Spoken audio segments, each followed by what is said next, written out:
our age of advanced technology. And I'm doing great today, Dr. Ed. What's up? People are naturally attracted to those who are authentic.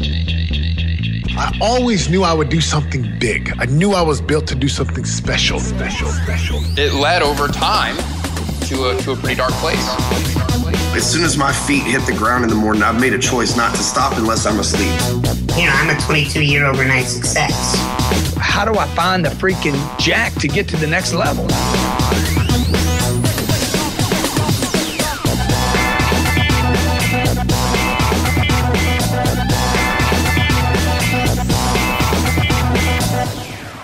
All right, Laptop Lifestyle listeners, I have an incredible guest today, as usual. And this guest today is actually Ryan Michler of Order of Man. Ryan, how you doing today? Ed, what's up, brother? Glad to be on the show, man. This is going to be a ton of fun, man. I'm excited for this episode. And, for those who don't know who Ryan is, can you share a little bit about who you are as a person, but also, who you are as a business person and an entrepreneur as well?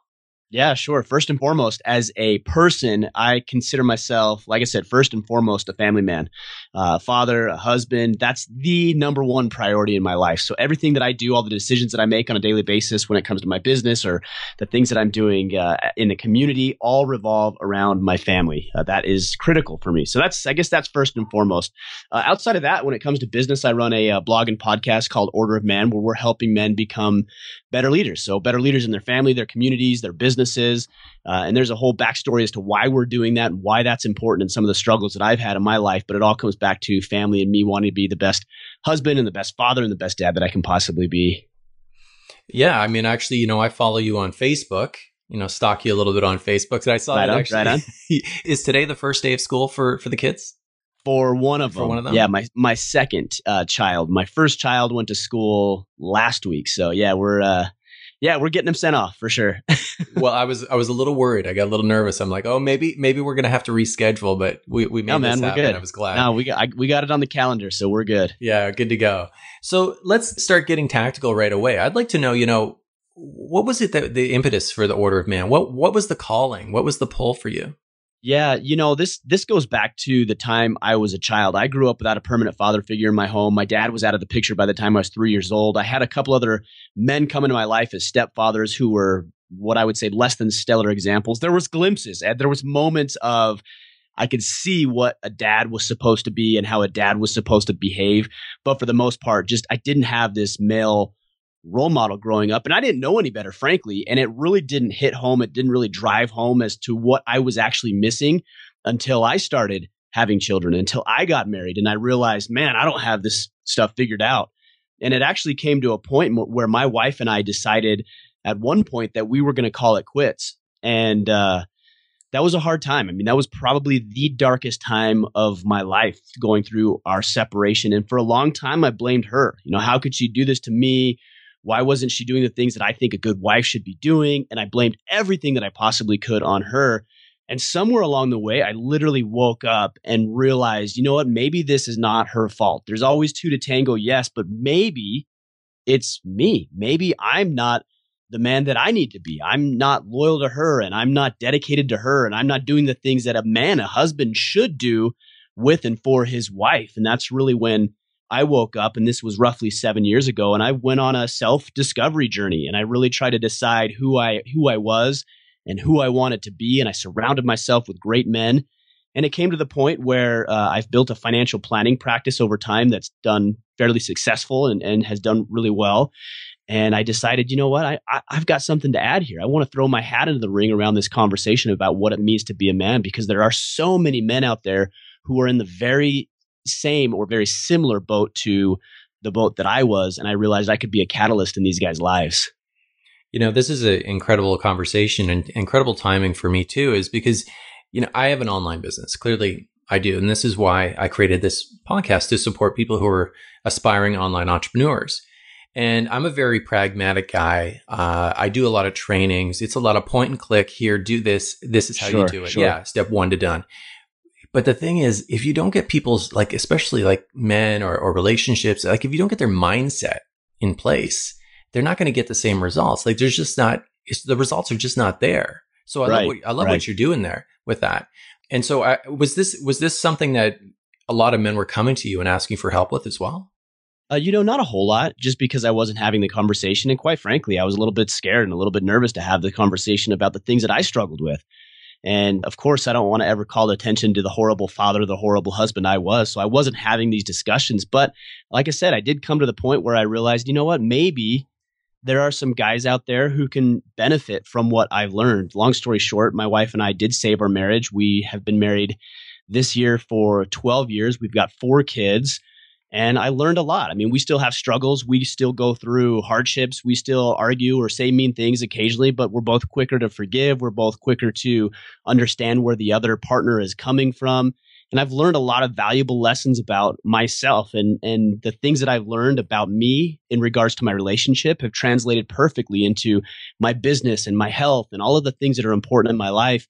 And as I started to have these conversations, and the things that I had done successfully, that's when guys started opening up to me, which allowed me and gave me an opportunity and an understanding that men needed to hear where we struggle as well. And so I started to get a lot more vulnerable about the things that I had struggled with, knowing or at least thinking that I would be open for critique and hate and some of those things that we just run across being in the online space. And I've run across that a little bit, but for the most part, it's been overwhelmingly positive from the men that we work with, but also the women in those men's lives, because what I'm seeing is that women want men to behave like men. They want them to be masculine. And so a lot of women have rallied around the causes that we have started and we're trying to lead as well. Yeah. So, I mean, one of the questions that I get often when entrepreneurs or online entrepreneurs are looking at getting into the space, they have this great idea. So you had a great idea. You had the heart to hustle it. I mean, what was the first thing that you did to start actually building the fans and the followers? Was it the podcast? Was that the first thing? Yeah, so I started in March. Actually, somebody told me this on my podcast the other day because they had figured out the exact day that I launched the website. I didn't even know up until that point, but it was I think it's March 24th of 2015. So we've been going for about a year and a half, and I actually launched the podcast and the blog simultaneously, and I did it actually in coordination with a live event in Atlanta, Men's Style Con. I realized that some guys that I had been personally following for some time in the masculine space and how to be a better man, we're actually going to be at that event speaking. So I said, man, I got to get out there. So I flew out there and bought the hotel and bought the package for the conference. And I met these guys and I came back. And when I came back, I literally put an article together called 17 Sites Every Man Needs to Know About. And I did a blurb on each one of these quote unquote experts, these guys that I met, and what I learned from them and how valuable what they're doing is. And that article took off. I mean, it exploded. Within a matter of just a couple of days, it had seen over 50,000 views. And I mean, it just really took off, which was cool. And that's what actually launched and helped me catapult Order of Man to where it is today. So I put a lot of, I don't want to say blame, I was going to say blame, but just the fact that it's done so well because of that event I attended. Yeah, I mean, that sounds like an incredible blog to put together. And so you started building a following. You had this podcast that you started to create. And then what were the results that you've seen now, after a year and a half of doing your podcast? What are the results that you're seeing now from your podcast? Well, so we will probably do 80,000 downloads this month on the podcast. So that's been good. The other benefit and the things that we're starting to see is we're really starting to see some high caliber guests come on. I had Jocko Willink, who's a Navy SEAL, Lewis Howes, who I'm sure everybody is familiar with him, came on, Hal Elrod with Miracle Morning, Jordan Harbinger with Art of Charm, all these guys everybody knows about because we have the audience and we have the credibility with these guys, and our communities and very engaged. And we spend a lot of time, personally, I spend a ton of time in our closed Facebook group, which is a group of, I think we've got close to 6,500 men in there right now. And it is very, very active. Men are asking some very real and raw and honest questions about what it means to be a man. And it's really cool to see these guys rally around each other. And then, of course, we've got the blog following as well. But the podcast is what I enjoy. And that's why most of my attention is focused there. Well, I'm a big fan of podcasting, clearly. Sure. I mean, that's how. And so are the guys listening, right? Of course. And I think it's one of the best ways for people to not just get a sense of actually who you are as a person, but to build your authority and to actually network and meet these people that, I've always looked up to, even like yourself. I mean, 180,000 downloads a month. That's insane numbers for people who don't listen to podcasts or aren't consuming. That's insane. But I mean, that's contribution. I mean, that's given back. Obviously, there's value. So there's a ton of reasons to be doing that, to be in that space of podcasting. So I'm going to step back and actually go back to our interview flow. We got a little tactical right away. And sure. What I want to ask you then, Ryan, is what would you say is your superpower? What is your unique perception? The one thing that you teach, that you provide value for, like no one else in the world can do?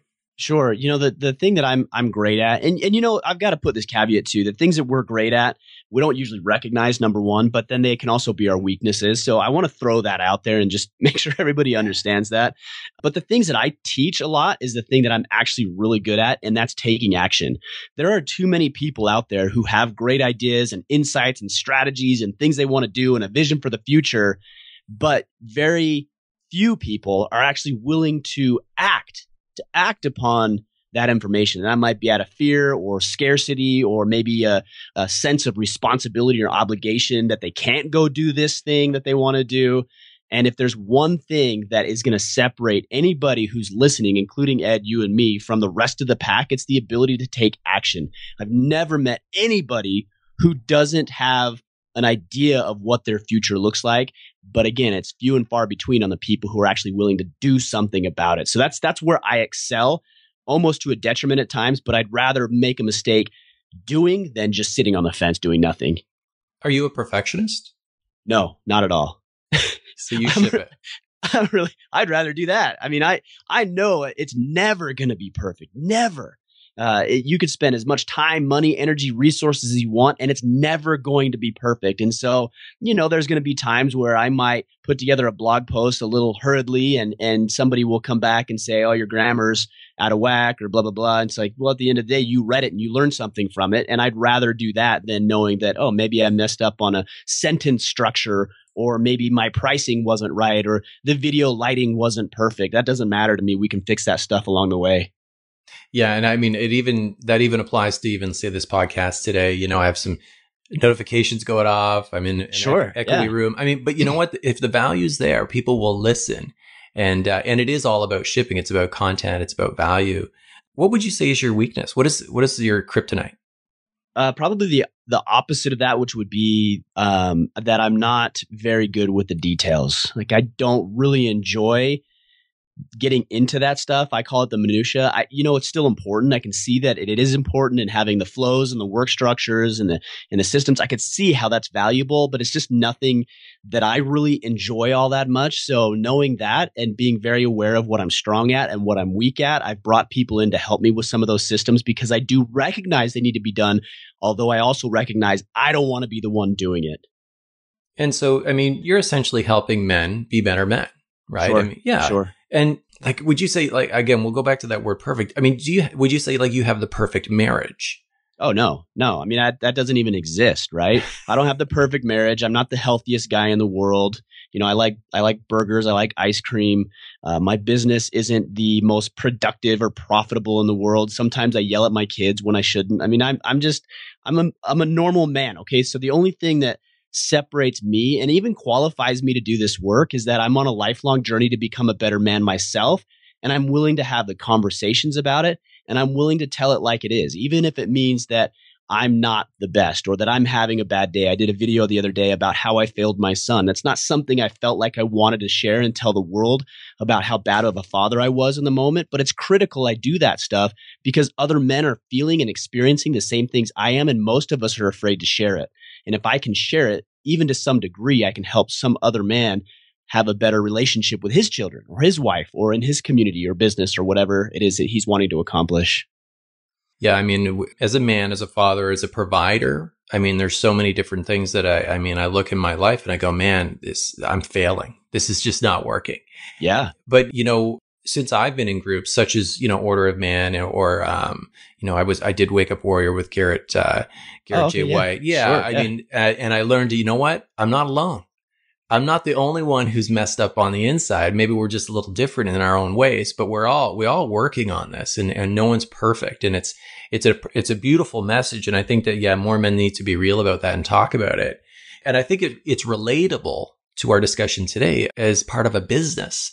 I mean, do you think that, your relationships at home, and the success of that affects the success of you as an entrepreneur and a business person? Oh, of course. I mean, here's the bottom line. If somebody's trying to improve in their life, what I would suggest is that you should find the lowest hanging fruit. All right. Because if you can find the lowest hanging fruit, the thing that's easiest for you to improve, it's going to naturally improve every other area of your life. The scenario that I use is roughly 3 years ago, I weighed 50 pounds more than what I weigh today. And I remember sitting in a parade, knowing that I was fat and out of shape and lazy and tired and no energy. And somebody in the parade came by and gave me a flyer for a CrossFit gym. And I said, you know what? I know I need to do something. And there's a whole other backstory to that. But for the sake of time, I went to that gym. It was their grand opening, and I went to that gym. And I have not looked back for 3 years. I've lost 50 pounds. I've done Spartan races. I did a 60-hour endurance event. I just signed up for a Go Ruck in January.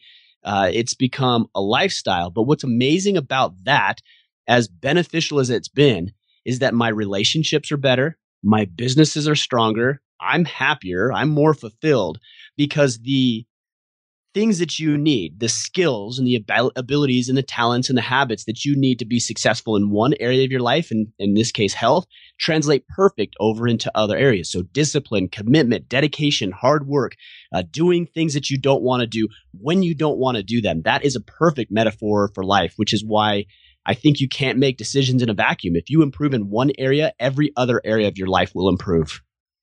Right. Or you could actually, and then this is my experience, was when I focused too much on my business and not enough on my relationships, my marriage, my health, my business actually collapsed down to the lowest common denominator. Like it suffered. Yeah. But when every dimension, when I improved, everything in my life just changed. And honestly, it time traveled. I mean, what's happened for me and my wife over the last 24 months, when we've actually acknowledged that and became self-aware of that, it's been insane, the results that we've been seeing. So thank you so much for sharing that. That's a huge, huge knowledge bomb. So what would you say is the thing that the one critical misunderstanding that a listener who's listening right now, they might have of, moving into the online world, the online business space? What's the critical misunderstanding? That it has to be perfect, that you have to have it all figured out, that you have to know how to do everything, or even that you have to do it all. I think that is a huge mistake that people make. And what it ends up doing is it ends up causing people to freeze up, to sit on the fence and not do anything because they're so concerned about, well, this guy says to do it this way and Ed said this way, but then Ryan told me to do it this way. It's like, it doesn't matter. Just pick one. I've seen thousands of people start online businesses and do it in 1,000 different ways. And I've seen an infinite number of combinations to equate to success. So don't sit the sidelines, just start doing it and understand that you're going to have to put in a lot of work at first. That's what I did. I have a financial planning practice.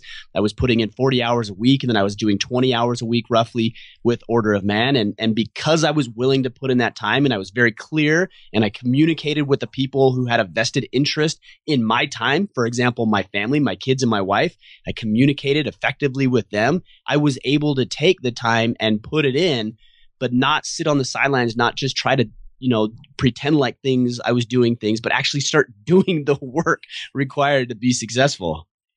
And this all comes back and circles back on the discussion that we're having today. If you took action, you probably took out, the lowest hanging fruit in the business right away. And then also, in terms of timeline, you've been doing this for a while, so you've been pretty patient in terms of getting results as well. What would you say was the timeline though, before you actually started feeling this was a business? You started actually, having a profit? Well, so I never started with the goal of just doing this as a hobby. I think that's first and foremost is I don't want it to be a hobby. I've got enough hobbies. If I wanted to do a hobby, I'd go work in my shop and do woodworking, or I'd do some more CrossFit stuff, or I'd go shooting with my kids. So I didn't want this to be a hobby. So I think that's first and foremost. You've got to understand, okay, what do I want? Like, do I want this just to be a hobby? Do I want this to be just for fun? There's nothing wrong with that, but you just have to identify, is that what you want? It isn't what I wanted. So I really focused on, how can I turn this into a business? So I researched and I saw what other guys were doing and monetization strategies. And the initial monetization strategy that I thought I would go with was an advertising strategy, which, for every visitor or for every podcast listener, companies would pay me to advertise their products and their wares and their services. And I quickly switched from that, knowing that I could have more meaningful discussions. And so we created a mastermind group. We've got over 100 guys in that group right now, and we're having some deep and meaningful conversations that are going to improve their life. So if you're asking me the short answer of when did I know, from the very beginning, I knew that I could turn this into a business because I saw other people doing it, although I wasn't quite certain on the track or the road that I would go down to make that work. Ryan, how many hours a week do you put into your business right now? Probably 30. Okay. Now I know. So this is what's really weird. Okay. So, and this is something that separates me from a lot of guys. Number one, I don't want to hustle. Okay. I don't even like that word. I don't want to work 60 hours. I don't want to work 100 hours. I'm not downplaying the importance of that. If that's your goal, if that's anybody else's goal, that's great. That's not my goal. My goal is to have calmness, to have clarity, to have margin in my life, and to spend time with my kids and my wife. So if I could do it in 10 hours, I would do that. So if somebody's listening and says, well, I want to work 30 hours a week, great, do that. Or if somebody says, well, I really like working 60 hours a week and hustling and do it, great, do that. But I want to be real with you. I don't want to make it sound like I spend 100 hours and I don't sleep at night and I don't ever see my family because I've got this passion and dream. That's not my dream. And so I've got to be real and say, I put in 30, 35 hours a week, and the rest of the time I'm spending doing the things that are important to me, which is being with my family. And you know what's important to you, though. That's right. Yeah, exactly. Like, I've done it over the last 12 months, even, 18 months, got the big house, the nice cars, great vacations, whatever I want to do. And I worked and hustled my ass off for that. Mm-hmm. And then at the end of the day, what I realized was, it's not about the house. It's not about the cars. It's not about the vacations. It's about the time and the quality of time that you have with your family. That's what it's come back for me. I want to just be here so I can get up in the morning and connect with my kids. Yeah. And then I want to be there at night to put them to bed. That was really that's what I love about this lifestyle that we've created. Yeah. So, I completely agree. I wake up, I do my workout, I come home, I have some scripture study with my family. We eat breakfast together. I start working at 9:00. I close my office down. I said, no, I'm going to have my office at home. And so my kids are welcome to come down here and ask me a question. I go up at noon. I just got back before this interview from eating lunch with my family. My kids will get done at 3:00 this afternoon with school, and I'll go play with them. And that's what I want. And so I've created a life around the vision of having space and margin to do those things, which I've identified as important. Not anybody else, not any internet guru, what I have decided is important for me. And at this point, do you feel like you've made it? Is there something that's new on the horizon that we should be looking for Order of Man? So yeah, that's a really good question. As far as made it, I don't know if I'll ever make it. I am content. I will say that I am content. I am fulfilled, but that doesn't mean that I don't want more. I do. I certainly do. And so we are going to be releasing or launching in the next 30 days our very first live event. We've filled that up. We've sold that out. We are going to be doing a men's conference come early 2017. We've got some product lines, clothing and hats and things as well. So there's always something on the horizon, which is what I need. Like, I need something to engage my curiosity, engage my mind. So we're always doing something new and testing and seeing what works and seeing what guys like. There's talks of even doing Order of Man chapters, regional and local chapters. So we've always got something going on. But again, I'm never going to do it at the expense of being with my family. And what's the best place that listeners can actually find you and connect with you?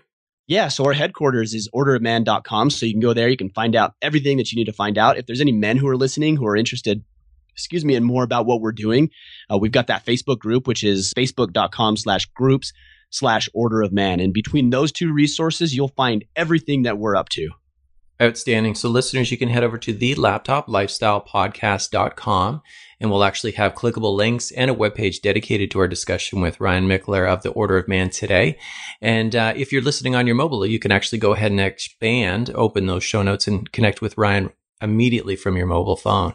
Ryan, incredible. I mean, I love what you're doing here, but you know what? I love the discussion, not just from an aspect of business, but from an aspect of creating a lifestyle. So Sure. That's what we're here to talk about, is the laptop lifestyle, right? So it really absolutely makes a ton of sense. Yeah. Yeah. And I mean, again, I think an important note too from this discussion today for listeners would be that what you believe you want to achieve today may not be the same as what your goals or your targets are, say 6, 12 months from now. Sure. And just the ability to recognize that, and then the ability to take action on it, to change, to realize that it's okay that I have a new direction. It's okay that life has changed. It's okay that I've thought about something new, or I've heard something new, or I've been exposed to new information. And so my way of thinking about things is different. I think it's you owe it to yourself to explore those things and then create the life you want to create. Thank you so much, Ryan. Appreciate you being on the Laptop Lifestyle Podcast today and giving back. Thanks, Ed. Appreciate you, brother.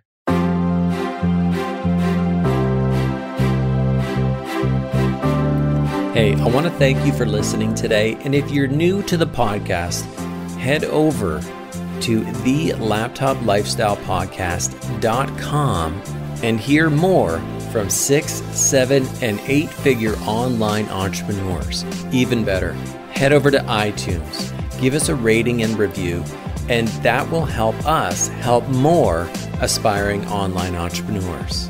Appreciate you, and see you on the next Laptop Lifestyle Podcast.